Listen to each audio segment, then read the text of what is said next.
오늘도 수요 예배에 나오신 성도님들께 하나님이 주시는 은혜와 평강의 복이 충만하게 차고 넘치기를 바랍니다.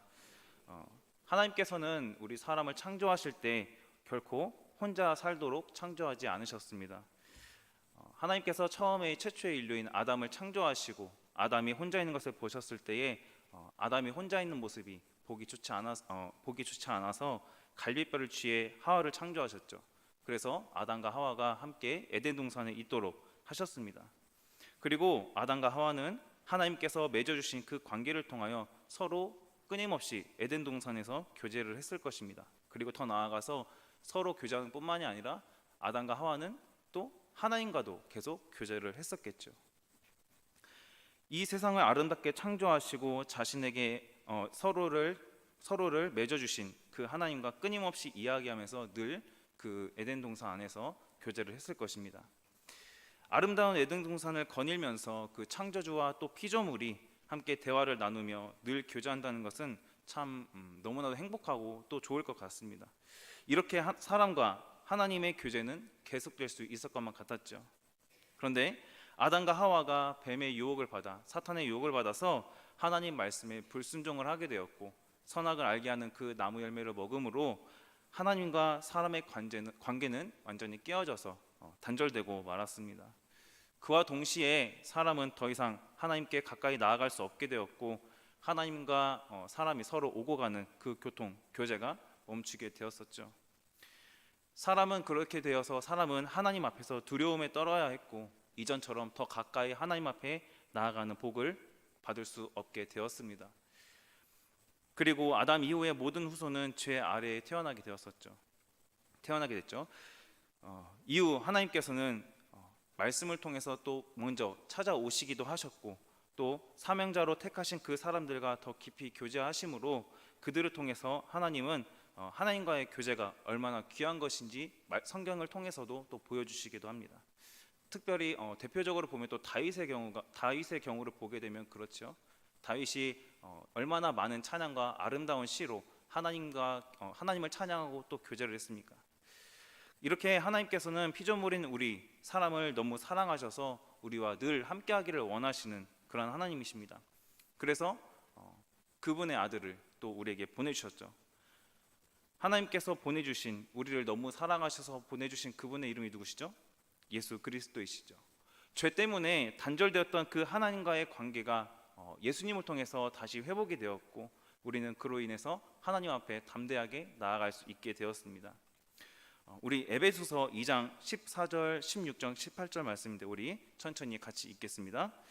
그는 우리의 화평이신지라 둘로 하나를 만드사 원수된 것 곧 중간에 막힌 담을 자기 육체로 하시고 또 십자가로 이 둘을 한 몸으로 하나님과 화목하게 하려 하심이라. 원수된 것을 십자가로 소멸하시고 이는 그로 말미암아 우리 둘이 한 성령 안에서 아버지께 나아감을 얻게 하려 하심이라. 아멘. 예수님이 우리의 화평이 되어주셔서 십자가에서 죽으심으로 하나님과 우리 사이에 막혀져 있었던 그 막힌 죄의 담을 허무셨다라고 말씀하고 있습니다. 그리고 십자가를 통하여 원수된 그러한 것들을 모두 소멸하셔서 하나님과 우리를 화목하게 하셨고 그 한 성령 안에서 아버지께로 나아갈 수 있음을 얻게 되었다라고 기록하고 있습니다. 본래 죄 때문에 우리는 결코 하나님께 더 가까이 나아갈 수 없었고 화평할 수 없었던 그 우리를 예수님께서 십자가를 통해 하나님 앞에 나아가는 그 길을 열어주셨고 그 은혜를 우리가 오늘날 누리고 있는 것이죠. 그 은혜가 바로 하나님의 자녀됨입니다. 그래서 오늘 사도 요한은 13절에서 이렇게 말씀하고 있죠. 우리 13절 말씀 같이 읽겠습니다. 내가 하나님의 아들의 이름을 믿는 너희에게 이것을 쓰는 것은 너희로 하여금 너희에게 영생이 있음을 알게 하려 함이라. 아멘.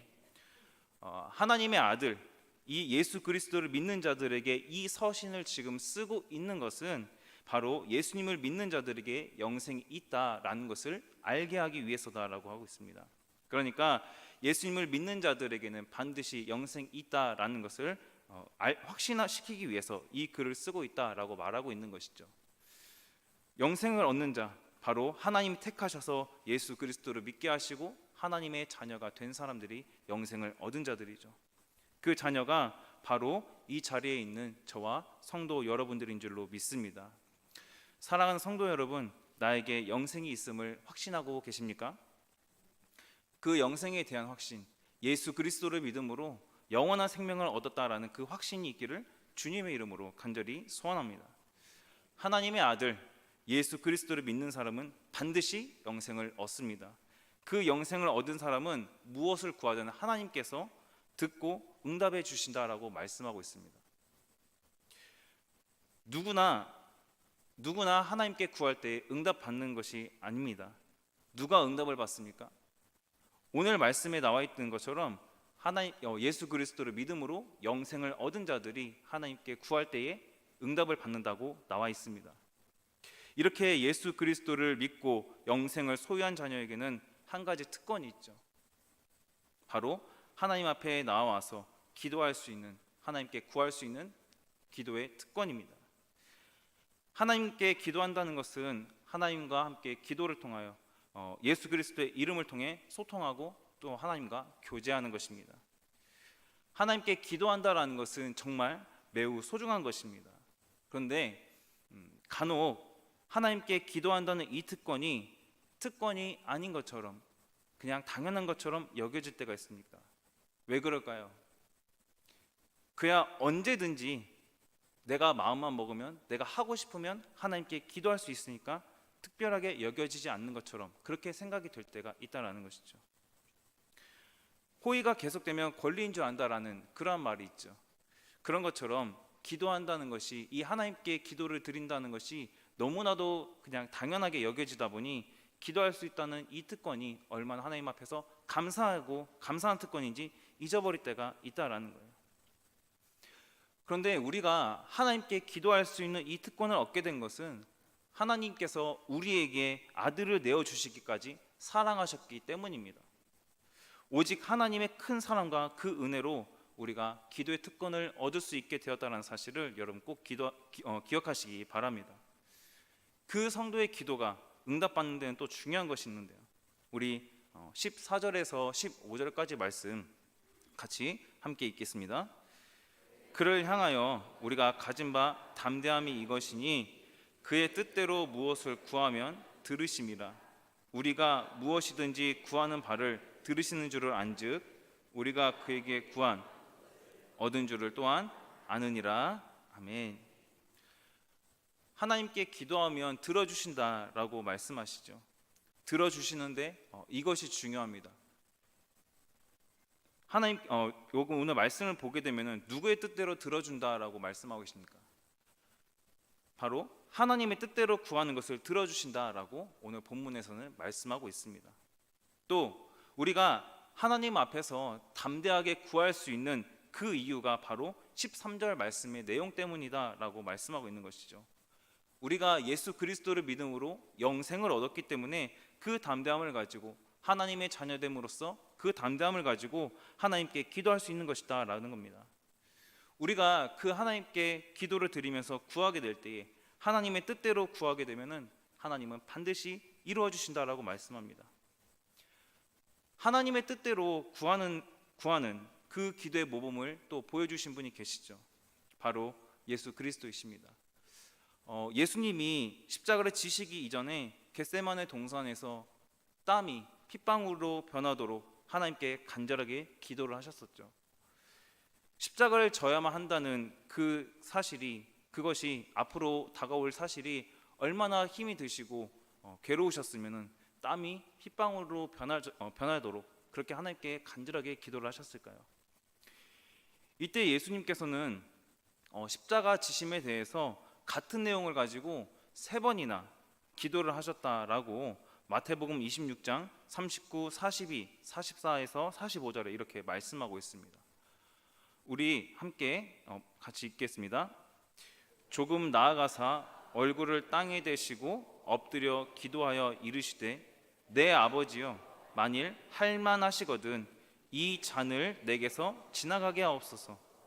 그러나 나의 원대로 마옵시옵고 아버지의 원대로 하옵소서 하시고 다시 두 번째 나아가 기도하여 이르시되 내 아버지여 만일 내가 마시지 않고는 이 잔이 내게서 지나갈 수 없거든 아버지의 원대로 되기를 원하나이다 하시고 또 그들을 두시고 나아가 세 번째 같은 말씀으로 기도하신 후 이에 제자들에게 오사 이르시되 이제는 자고 쉬라 보라 내 때가 가까이 왔으니 인자가 죄인의 손에 팔리느니라. 아멘. 예수님께서 십자가를 지셔야 하는 정말 아주 중요한 이 중대한 일을 앞두고 하나님의 뜻대로 이루어지기를 원한다라고 세 번이나 기도하셨습니다. 특별히 39절에서는 이 잔을 내게서 지나가게 해달라라고 그렇게 기도하시지만 곧바로 나의 원대로 마시옵고 아버지의 원대로 하여 주시옵소서 주님의 뜻을 이루어 주시옵소서라고 이렇게 기도를 하고 있는 것이죠. 예수님은 십자가를 지셔야만 한다라는 그 사실, 그 일 앞에서 더 집중하여서 하나님의 뜻대로 모든 일들이 이루어지기를 기도하셨습니다. 예수님께서 이 겟세마네 동산에서 하나님께 드렸던 기도, 그 기도가 하나님이 바로 원하시는 그러한 기도다라는 것입니다. 그렇기 때문에 우리가 하나님께 간구할 때에 담대히 구하되 하나님의 뜻대로 되기를 바라면서 하나님이 그 일에 대해서 이루어 주실 줄을 믿고 확신하며 기도하는 것이 중요하다라는 것입니다. 그러니까 성도는 하나님께 드리는 그 기도를 나의 필요를 채우는 그런 수단으로서 사용하는 그런 정도의 수준을 뛰어넘어야 한다라는 것입니다. 단순하게 나의 필요와 욕심만을 채우기 위해서 하나님 앞에 기도한다라는 것은 하나님이 그러한 기도에 응답해 주시리 만무하다라는 것이죠. 그러한 정도의 기도를 그러한 수준의 기도를 하나님께서는 원하시는 것이 아닙니다. 독생자마저 우리의 구원을 위해서 내어주신 그 하나님이 우리에게 당연히 좋은 것을 주시려 한다는 것은 너무나 당연한 일이다라는 겁니다. 그렇기 때문에 우리가 하나님께 드리는 그 기도 시간이 우리의 필요도 구해야 하겠지만 하나님의 뜻대로 이 땅을 통치하시고 또 하나님의 그 일들이 계획들이 이루어지기를 간구하는 시간으로 우리의 기도의 시간이 더 사용이 되어야 한다라는 것입니다. 하나님의 뜻대로 이루시도록 구해야 합니다. 그렇게 기도하게 될 때에 우리 안에 하나님과 더 깊은 그러한 기도의 교제가 이루어지는 것뿐만이 아니라 반드시 또 놀라운 기도의 응답을 경험하게 될 것입니다. 사도 요한은 이렇게 기도 응답에 대해서 이야기한 후에 바로 죄의 문제를 거론을 하는데요. 그러면서 범죄한 이들을 위해서 또 간구하라라고 권면하고 있습니다. 우리 오늘 본문 16절에서 17절 말씀 같이 읽겠습니다. 누구든지 형제가 사망에 이르지 아니하는 죄 범하는 것을 보거든 구하라. 그리하면 사망에 이르지 아니하는 범죄자들을 위하여 그에게 생명을 주시리라. 사망에 이르는 죄가 있으니 나는 구하라 하지 않노라. 모든 불의가 죄로 돼 사망에 이르지 아니하는 죄도 있도다. 아멘. 하나님의 뜻대로 구하는 기도에서 가장 중요한 내용이 바로 죄로부터의 건짐과 구원의 문제입니다. 우리가 물론 기도할 때에 하나님께 구하는 기도 제목들이 정말 많이 있습니다. 그렇지만 기도의 그 중심 내용 중에서는 가장 중요한 것이 바로 영생의 문제, 구원의 문제여야 한다라는 것이죠. 사망에 이르지 아니하는 죄는 성도가 살아가면서 지을 수 있는 죄로 회개하고 사죄함을 받을 수 있는 그러한 죄를 말합니다.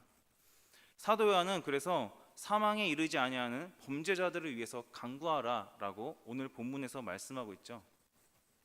이들을 위해서 기도하게 되면은 그들은 죄를 깨닫게 되고 또 용서를 구하고 다시 생명을 얻을 것이다라고 말씀하고 있습니다. 우리는 예수님 안에서 한 형제 자매입니다. 형제 자매는 한 부모를 두고 있죠. 혹시 우리 성도님들 중에서 여러분들의 가정 속에서 가족 중에 누군가가 또 혹은 나의 형제 자매가 어떠한 잘못을 하게 되었을 때에 그 일에 대해서 다른 사람에게 혹시 말을 옮기거나 혹시 또 그 잘못한 것에 대해서 함부로 판단하고 그런 분이 혹시 계신가요? 그런 분들 안 계시죠? 만약에 나의 가족 중에서 누군가가 그러한 잘못을 했다고 했을 때 오히려 그것을 감춰주려고 하고 또 감싸주려고 하고 또 그 가족의 편에 서서 이해해 주려고 그렇게 그렇게 하죠. 또 잘못한 것이 있을 때 그것을 생각했을 때 잘못된 것이 있다면은 그것을 바로잡아주기 위해서 함께 고민하고 또 그것을 해결할 수 있는 길을 찾아주기 위해서 함께 노력을 하는 것이 당연한 가족의 이론입니다. 이것과 마찬가지로 우리가 주님 안에서 한 형제 또 자매라고 한다면은 상대방의 죄를 보고 상대방이 잘못하는 것을 그것을 우리가 보았을 때에 그것을 보고 말을 옮기고 또 그 사람에 대해서 함부로 판단하고 그렇게 하는 것보다도 그 사람을 위해서 기도하는 것이 바로 하나님께서 원하시는 것이고 기뻐하시는 기도다라는 것을 말씀하고 있는 겁니다. 그렇게 기도하게 되면은 하나님께서는 그 사람에게 생명을 주실 것이다라고 약속에 말씀을 하고 있습니다. 또 주님께 간구할 수 있도록 그 회개의 마음을 주시고 은혜를 주셔서 늘 주님의 은혜 안에 거할 수 있도록 그 은혜를 베풀어 주시는 바로 큰 사랑의 하나님이시다라는 것이죠. 이것은 비단 상대방뿐만이 아니죠. 나 자신도 마찬가지입니다. 나 역시도 죄는 우리 스스로도 죄는 단호히 물리치고 또 피할 수 있어야 합니다. 형제 자매를 시험에 들게 하지 않기 위해서 그렇게 해야 하는 것도 있지만 나와 하나님과의 그 1대1의 관계, 하나님과의 관계를 생각할 때에도 우리는 죄를 주님의 말씀을 통해서 물리칠 수 있어야 된다는 것입니다. 하나님과의 그 교제를 유지하기 위해서는 교제를 단절시키는 하나님과 나 사이의 교제를 단절시키는 그 죄를 단호하게 물리치고 피할 수 있어야 된다는 거죠. 죄는 하나님과 나 사이의 교제를 끊고 또 하나님이 주시는 그 은혜에 반응하지 못하도록 방해하는 것이 바로 죄입니다. 우리 안에 죄가 있으면 하나님께서는 그 죄의 문제를 해결하기 전까지는 그 기도를 듣지 않으신다라는 것을 여러분 기억하시기 바랍니다. 그렇게 될 때에 늘 우리가 주님 안에서 스스로를 또 돌아보며 주님과 더 친밀한 영적인 그러한 교제를 나눌 수 있는 저와 여러분이 되기를 주님의 이름으로 간절히 소원합니다. 사도 요한은 예수님을 믿는 그 하나님 자녀들의 담대함이 무엇인지 또 18절에서 말씀하고 있는데요. 우리 18절 말씀 함께 읽겠습니다. 하나님께로부터 난 자는 다 범죄하지 아니하는 줄을 하나님께로부터 나신 자가 그를 지키심에 악한 자가 아멘. 오늘 본문의 18절에서 앞에 하나님께로부터 난 자는 바로 예수님을 믿는 우리 성도들을 말하고요. 또 하반절에 하나님께로부터 난 자는 예수님을 말합니다. 하나님은 구원하신 그 하나님의 자녀들을 결코 놓으시는 분이 아니십니다. 그리스도인은 예수님 안에서 생명을 누리고 있기 때문에 악한 자가 우리를 만지지도 못한다라고 분명하게 약속의 말씀을 하고 있죠. 영생을 누리는 성도는 어떠한 악한 세력도 건들 수가 없습니다. 왜 그럴까요? 바로 우리를 예수 그리스도께서 지켜주고 계시기 때문입니다. 이 말씀을 통해서 우리가 하나님께 속한 존재라는 것을 확신시켜주고 있는 것이죠. 이 말씀을 봤을 때 이 사실이 얼마나 든든하고 주님께 감사한 일입니까? 그리고 19절에서 20절까지의 말씀을 보게 되면 또 아는 것은 이라고 하면서 성도들이 알고 있는 그 진리에 대해서 한 번 더 또 말하고 있는데요. 우리 19절 20절 말씀 함께 읽겠습니다. 또 아는 것은 우리는 하나님께 속하고 온 세상은 악한 자 안에 처한 것이며 또 아는 것은 하나님의 아들이 이르러 우리에게 지각을 주사 우리로 참된 자를 알게 하신 것과 또한 참된 자 곧 그의 아들 예수 그리스도 안에 있는 것이니 그는 참 하나님이시오 영생이시라. 아멘. 그리스도인과 세상이 분리되어 있음을 말하고 있고 또 하나님의 아들이신 그 예수님이 우리에게 지각을 주셔서 우리가 참되신 분 그 예수님의 안에 있다라는 것을 알게 하셨다라고 말씀하고 있습니다. 그리고 예수님이 참 하나님이시고 또 영원한 생명이 되신다라고 말씀하고 있는 것이죠. 이 말씀은 우리 신앙의 근본이 되는 말씀입니다. 신앙의 근본을 다시 되새기다 보면은 우리가 주님 앞에서 또 세상에서 어떻게 살아가야 할지 다시 한번 돌아보게 되고 또 결단하게 됩니다. 우리가 삶을 살아가다 보면은 늘 주님 말씀에 앞에서 순종만 할 수 있다면 참 좋겠지만 순종과 또 불순종 사이에서 갈등을 할 때가 간혹 있죠. 그럴 때마다 우리가 다시 기억해야 하는 것은 우리를 구원하신 그 예수님이 참 하나님이시고 또 영원한 생명이시다라는 사실을 기억해야 하는 것입니다. 우리의 구원이 예수님께 있음을 기억하고 그 순종하며 믿음의 길을 끝까지 걸어갈 수 있는 저와 여러분이 되기를 주님의 이름으로 간절히 소원합니다. 이것을 기억하게 될 때 오늘 마지막 절처럼 우리는 우상에게서 멀어질 수 있게 되는 것이죠. 우리가 깨어있지 않게 되면은 하나님의 자리를 대신하려고 하는 우상들이 자꾸 들어오려고만 합니다. 조그만 틈을 주게 되면은 그 하나님의 자리를 조그만 틈을 주게 되면은 우리의 마음을 혹하게 만드는 그러한 우상들이 얼마나 많은지 모릅니다. 그렇기 때문에 우리는 절대로 변하지 않는 그 진리, 복음에 대한 확신과 예수님이 반드시 우리를 지켜주신다라는 그 사실을 여러분 반드시 믿으시기를 주님의 이름으로 간절히 소원합니다. 예수님을 믿는 우리는 변하지 않는 그 귀한 진리 안에 있다라는 것을 여러분 확신하시기 바랍니다. 어두운 세상은 결코 주님과 교제할 수 없습니다. 그러나 우리는 하나님께서 예수 그리스도를 통해 부르셨고 또 그 예수 그리스도를 믿음으로 영생을 얻어 담대하게 주님과 날마다 교제할 수 있는 그 은혜를 하나님이 베풀어 주셨습니다. 그 은혜 안에서 하나님이 날마다 부어주시는 은혜와 생명의 풍성함을 누릴 수 있는 그러한 저와 여러분이 되기를 주님의 이름으로 간절히 소원합니다. 말씀 맺겠습니다. 우리가 하나님께 담대히 나아갈 수 있는 그 이유는 바로 하나님의 아들이신 예수 그리스도의 십자가 때문인 줄 믿습니다. 십자가를 통해서 우리는 하나님이 주시는 영생을 얻었고 하나님의 자녀가 되었습니다. 그래서 구원받은 우리는 하나님과 더 친밀한 영적 교제를 누릴 수 있게 되었고 또 더불어서 귀한 기도의 특권을 하나님께 받았습니다. 그 기도의 특권을 가지고 나의 욕심, 나의 것만 구하는 것이 아니라 주님 안에서 한 형제 자매를 위해서 기도하며 영적으로 더 성숙해져 갈 수 있는 우리가 되기를 바랍니다. 예수님을 믿음으로 영생을 소유했기 때문에 담대하게 하나님께 기도하며 서로가 기도의 동역자가 되어줄 수 있는 그러한 우리 교회가 되기를 주님의 이름으로 간절히 소원합니다. 더 나아가 하나님이 주신 이 기도의 특권을 더 소중하고 또 감사하게 여길 수 있는 우리가 되기를 바랍니다. 우리가 기도의 특권을 더 감사히 여겨야 하는 이유는 바로 세상의 헛된 신이 아니라 살아계셔서 지금도 역사하고 계시는 그 하나님께 기도할 수 있기 때문에 더 감사히 여길 수 있어야 된다는 겁니다. 특별히 간구하되 하나님의 뜻을 따라서 또 기도할 수 있는 우리가 되기를 바랍니다.